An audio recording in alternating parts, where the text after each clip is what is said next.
Hello guys, in this video I'm gonna show you how you can send your photos and videos to Google Photos. And if you send it to Google Photos, then your phone will have much more space than before. So for that you have to watch the full video. So let's get started.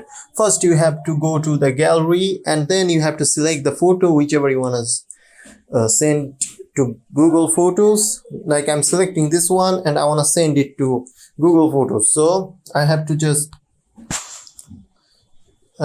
click on upload to photos and click on, and remember one thing, you have to add your your Google account here. So I have to just click on upload.